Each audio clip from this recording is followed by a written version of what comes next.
Sensaciones. Percepciones. Atención. Memoria. Aprendizaje. Hola, te invitamos a que conozcas sobre los procesos psicológicos básicos. Estos son los que te permiten conocer de sí y de tu entorno. Yo les hablaré de percepciones. Empezaremos definiendo la palabra ¿qué son las percepciones? Pues bueno, son las impresiones que obtenemos del mundo exterior, adquiridas exclusivamente por medio de los sentidos. Es una interpretación significativa de las sensaciones. Hablemos, pues, de percepción del movimiento. Es la respuesta que da nuestro sistema visual en función del tiempo. Tenemos dos tipos de respuestas según el estado de estímulo, que es la respuesta lenta y la respuesta rápida. Hablaremos a continuación qué es la percepción de distancia y profundidad. Bueno, diremos que es la capacidad visual para percibir el mundo en 3 dimensiones, junto con la capacidad de medir qué tan lejos está un objeto. La percepción de profundidad, el tamaño y la distancia se determinan a través de señales monoculares y binoculares, es decir, las monoculares con un ojo y binoculares con ambos ojos. Por último, hablaremos qué son las ilusiones ópticas o visuales, de las cuales diremos que es cualquier ilusión del sentido de la visión que nos lleva a percibir la realidad de varias formas. Puede ser de carácter fisiológica asociada a los efectos de una estimulación excesiva en los ojos o el cerebro, es decir, brillo, color, movimiento, etc. Ejemplo, como el encandilamiento tras ver una luz potente, o de carácter cognitivo, en las que interviene nuestro conocimiento del mundo. Por ejemplo, como el jarrón de rubí, en el que percibimos 2 caras o un jarrón indistintamente. Con las distintas definiciones que hemos dado ya de la percepción, se puede afirmar que, de la enorme cantidad de datos arrojados por la experiencia sensorial, como son la luz, el color, el sonido, la impresión táctil, etc., los sujetos perceptuales toman tan solo aquella información susceptible de ser agrupada en la conciencia para generar una presentación mental. Ahora nos aproximaremos al concepto de atención. La atención es un fenómeno complejo, presente en todas nuestras actividades, de carácter polifacético, que engloba los procesos por los cuales el organismo utiliza las estrategias metódicas para identificar la información del entorno y los distribuye adecuadamente para llevar a cabo de forma óptima tareas específicas. Consiste en tomar posesión de la mente, de una forma clara y vívida, de uno de los que parecen ser los diferentes objetos o líneas de pensamiento que suceden de forma simultánea. Su esencia son la localización y la concentración de la conciencia. Implica dejar de lado algunas cosas para poder tratar de formar efectivamente otras. Generalmente es la capacidad o habilidad cognitiva que nos permite seleccionar y procesar un estímulo para responder de manera efectiva ante este, mientras se dejan de lado otros. Es decir, se trata de una habilidad a través de la cual las personas somos capaces de seleccionar la información relevante del total disponible. Ahora debemos preguntarnos qué características tiene la atención. La atención tiene características como la concentración, la distribución de la atención, estabilidad de la atención y oscilamiento de la atención. ¿De qué se trata la atención? La atención se trata de la capacidad de estar despierto y alerta, de seleccionar la información relevante e inhibir la información irrelevante, de dirigir su comportamiento para conseguir metas a pesar de los distractores, de mantener de manera fluida el foco de atención, ritmo al que el cerebro realiza una tarea. Asimismo, para prestar atención en algo intervienen los factores internos como intereses, valores, motivos, necesidades, etc., al igual que los factores externos, fenómenos, situaciones, ambiente, etc. Existen personas que se han dedicado a estudiar cómo funciona la atención. De ahí surgieron los modelos teóricos de la atención. Por el origen y la naturaleza de los estímulos, la atención puede ser interna o externa. La atención interna se divide en interna reducida e interna amplia. La atención interna reducida es cuando ponemos atención a algo que pasa dentro de nosotros, pero en específico. La atención interna amplia es cuando ponemos atención a nuestro cuerpo de manera generalizada. La atención externa se divide en externa reducida y externa amplia. La atención externa reducida es cuando se centra en un número reducido de estímulos ajenos a la persona.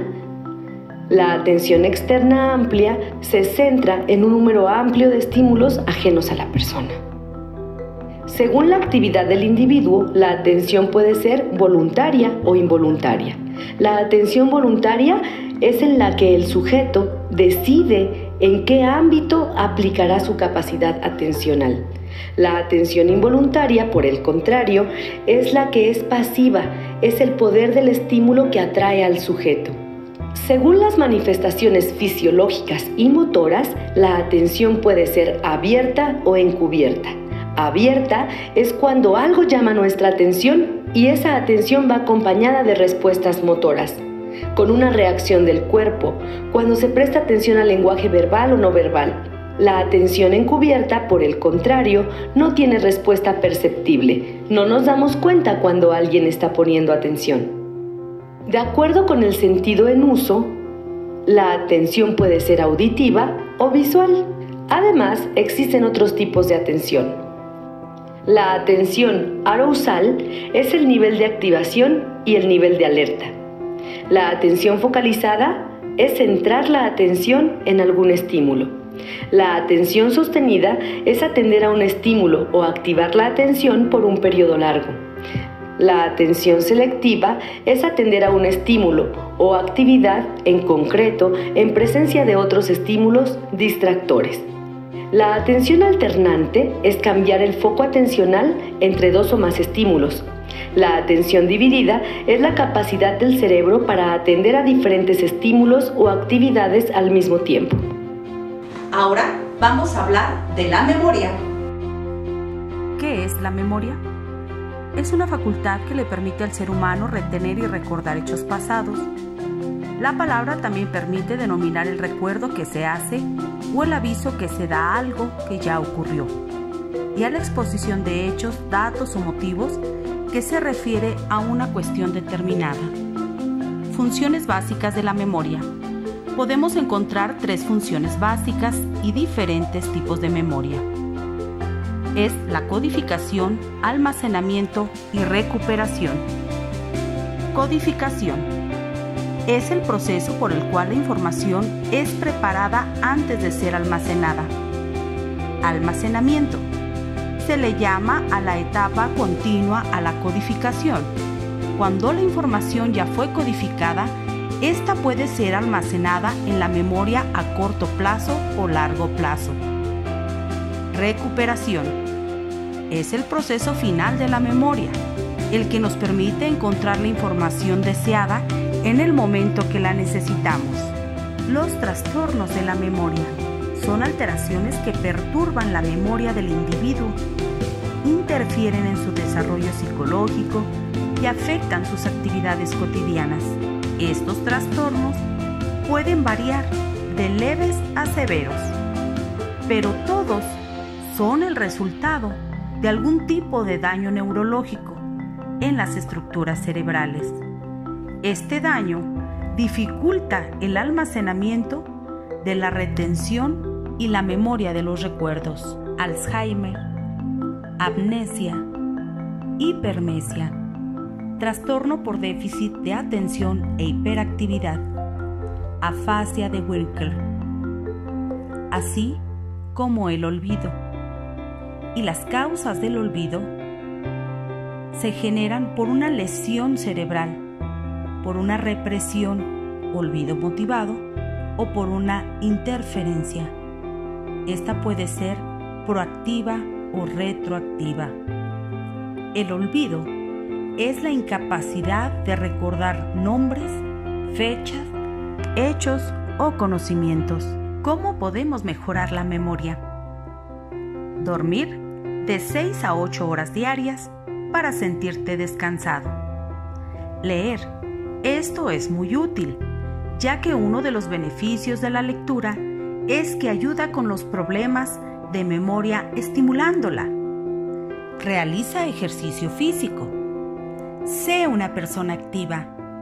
Evita la pasividad y realiza actividades que nos hagan sentir útiles y que formamos parte de la sociedad. Cuida tu alimentación. Mantener nuestro entorno ordenado. También, en los tipos de memoria humana, vamos a encontrar la memoria declarativa. Se encarga de almacenar información sobre los acontecimientos, nombres y fechas. La memoria procedimental es la encargada de almacenar el conocimiento de las habilidades motoras y de los procedimientos realizados en el entorno, por ejemplo, cómo peinarnos o cómo escribir. En tanto, la memoria episódica, este tipo de memoria almacena en ciertas ocasiones detalladamente nuestras experiencias y nos permite recordar vivencias y episodios ocurridos en un determinado lugar. La memoria semántica, este tipo de memoria almacena el conocimiento necesario para el uso del lenguaje, hechos relacionados con el mundo y conocimientos generales que no están por lo general basados en experiencias propias. Por ejemplo, un recuerdo de un lugar específico puede desencadenar recuerdos sobre cosas relacionadas que ocurrieron en esa ubicación. La memoria implícita, esta almacena información en el inconsciente sobre hábitos, habilidades y nos permite de esta forma aprender a hacer ciertas cosas sin estar del todo conscientes. Por ejemplo, andar en bicicleta o manejar. Memoria explícita. A diferencia de la memoria implícita, con este tipo de memoria sí sabemos que contamos con dicha información. La memoria explícita almacena información sobre hechos y aprendizajes, vivencias propias, de las que somos totalmente conscientes. La capacidad de acceder y recuperar información de la memoria a largo plazo nos permite usar memorias para tomar decisiones, interactuar con otros y resolver problemas. Ahora hablaremos de aprendizaje. Teorías del aprendizaje. Estas describen los procesos mediante los cuales tanto los seres humanos como los animales aprenden. Son un diverso conjunto de explicaciones que tratan de profundizar en un fenómeno tan vital como el aprendizaje. Este proceso de adquirir conocimientos, habilidades, valores, etc., utilizando la enseñanza con la experiencia, es el cambio de conducta de una persona a partir de una experiencia. Es la consecuencia de aprender a aprender. Como estrategias de aprendizaje tenemos que son fórmulas que se emplean para un determinado grupo de sujetos, en donde los objetivos que se buscan son hacer más efectivos los procesos de aprendizaje. En estas técnicas se repite, se subraya, se realizan esquemas, se pregunta, se participa en clase. Estas actividades las realizan las personas cuando aprenden. Se pueden hacer a partir de ensayos, que es la repetición de contenidos o escritos hablados. Se puede hacer a partir de organización, agrupar información para estudiarla y comprenderla. Se puede hacer a partir de apoyo. Mejora la eficiencia de aprendizaje, no se cumple el objetivo, sino se conoce la forma de enseñarlas. Se puede hacer a través de la comprensión, esto es, seguir la pista de una información y adaptarla a la conducta. Se puede hacer a través de la elaboración, esto es, crear unión entre lo nuevo y lo familiar. Este aprendizaje tiene diversas teorías. Una de ellas es la de Piaget, que señalaba 4 etapas del desarrollo cognitivo. La teoría del psicólogo suizo explica cómo los niños construyen un modelo mental del mundo a través de 3 compuestos básicos, que es la etapa de desarrollo cognitivo, sensorio-motor, operacional concreto, operacional final. Procesos de adaptación que permiten la transición de una etapa a otra. En base a la experiencia con sus hijos, plantea una teoría acerca del desarrollo intelectual en las que incluye 4 etapas diferenciadas. La primera que abarca del nacimiento a los 2 años de edad, llamada etapa sensorio-motora. De 2 a 7 años, que es la etapa preoperacional. Otra que es de 7 a 11 años, es la etapa de las operaciones concretas. Y a partir de los 11 años es la etapa de las operaciones formales. Las aportaciones de Piaget tienen un profundo impacto en la psicología y la educación. También la teoría de aprendizaje de Ausubel plantea que el aprendizaje del alumno depende de la estructura cognitiva previa, que se relaciona con la nueva información. La estructura cognitiva es el conjunto de conceptos, ideas que el individuo posee en un determinado campo del conocimiento y su organización. Este aprendizaje se da cuando el individuo relaciona sus conocimientos previos con los nuevos. Esto es aprendizaje significativo. Ausubel describe 3 tipos de aprendizaje significativos. De representaciones, es atribución de significado de símbolos. De conceptos, se adquieren a través de la experiencia directa. Al imaginar una pelota, en su estructura cognitiva, se distinguen distintos colores, tamaños, etc. De proposiciones, va más allá de lo simple, asimilación de lo que representan las palabras combinadas o aisladas. Capta el significado de ideas representadas en forma de proporciones. Las palabras se combinan formando ideas nuevas en forma de oraciones que tienen un significado distinto de la suma de las palabras que contiene. Yo les hablaré del tema de las sensaciones. En el ámbito de la psicología, una sensación hace referencia a un fenómeno por el cual un cuerpo detecta un estímulo o estimulación, tanto interna como externa. Un ejemplo de sensación externa puede ser sentir una caricia, mientras que una sensación interna puede ser un dolor de cabeza o los ruidos que emite nuestro estómago cuando se encuentra vacío. El humano también cuenta con receptores de sensación internos, como el movimiento, el equilibrio, el malestar y el dolor. Estos sin que aún haya sido elaborado o se tenga un significado. Hay 3 fases dentro de un proceso de detección de información sensorial. La fase física. En ella, el estímulo activa el órgano receptor sensorial correspondiente. Fase fisiológica. En ella, se da una reacción en cadena en nuestro organismo, generando el conocido proceso de transducción, por el cual la información sensorial se convierte en información neuronal y activa una serie de estructuras del sistema nervioso. La vista es la función de los seres vivos que les permite asimilar información de su entorno. El acto de ver comienza cuando la córnea y luego la lente del ojo enfoca la luz de su entorno hacia la membrana sensible a la luz, en la parte posterior del ojo, llamada retina. La retina es parte del cerebro. Está aislada para servir como un transductor para la conversión de la luz en señales neuronales. El ojo es el órgano principal del sistema visual, que capta las imágenes vistas y las convierte en señales eléctricas al nervio óptico. Esta señal se traduce por el cerebro, la corteza visual, que nos envía la imagen procesada y permite la interpretación de nuestro entorno. Sentido del gusto. Es el proceso por el cual una sustancia química es transportada por medio de diversos receptores que se encuentran en el sistema, casi todos en la boca, lengua y paladar.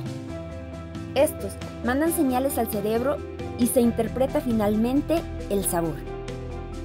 La lengua tiene la capacidad de detectar las sustancias al estimularse los corpúsculos gustativos situados en las papilas de la lengua. Las sustancias deben diluirse en saliva para que haya esa estimulación. Sentido auditivo, también conocido como oído. Este sentido nos permite detectar los sonidos que llegan al mecanismo interno del órgano auditivo en forma de vibraciones y los cambios de presión del medio. Estas sensaciones pueden ser diferentes en función de la altura y del tono. igual que también varía en función del timbre. La percepción auditiva es la recepción mental del entorno sonoro inmediato. Se lleva a cabo en el cerebro y de ella deriva la interpretación y la comprensión de nuestras sensaciones auditivas. Esqueléticamente, el oído codifica los diferentes sonidos que nos llegan. El cerebro, por otra parte, analiza las señales codificadas para reconstruir mentalmente las escenas auditivas. Sentido sinestésico. Es la capacidad de ser conscientes del movimiento muscular y la postura de nuestro cuerpo. Este conocimiento deriva de la interpretación de la información que proviene de una serie de receptores profundos, como lo son la coordinación y el equilibrio. Este sentido depende de los propositores ubicados en las articulaciones y los músculos. Un ejemplo, cuando nuestro cuerpo pierde un 5% de agua, se dispara la sensación que se llama sed. Sentido del olfato. Los olores, buenos y malos, anuncian su presencia a las proteínas receptoras de las membranas de los cilios olfativos. Se requiere 8 moléculas de las sustancias para incitar uno de estos impulsos nerviosos. Para oler una sustancia se estimulan 40 terminaciones nerviosas. Los impulsos nerviosos comunican información al bulbo olfatorio, que éste se sitúa sobre los receptores y debajo de los lóbulos frontales del cerebro. El olfato se utiliza junto con el gusto para buscar y probar comida. Sentido del tacto. Este es vital para nuestra supervivencia. Algunos científicos creen que sin sus funciones sería imposible para los seres humanos sobrevivir, al contrario de lo que ocurre con la vista, el oído, el gusto o el olfato.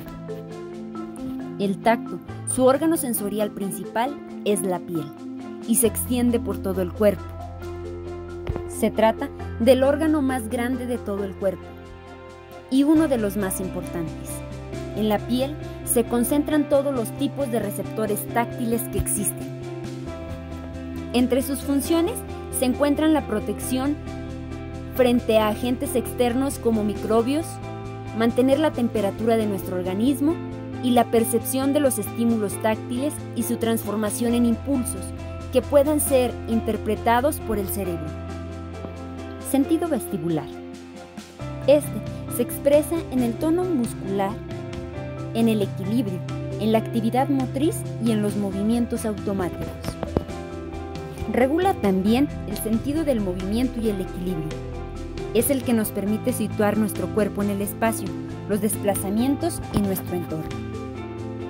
El sistema vestibular tiene por objeto estabilizar la escena visual durante el movimiento y o desplazamientos de la cabeza y el cuerpo.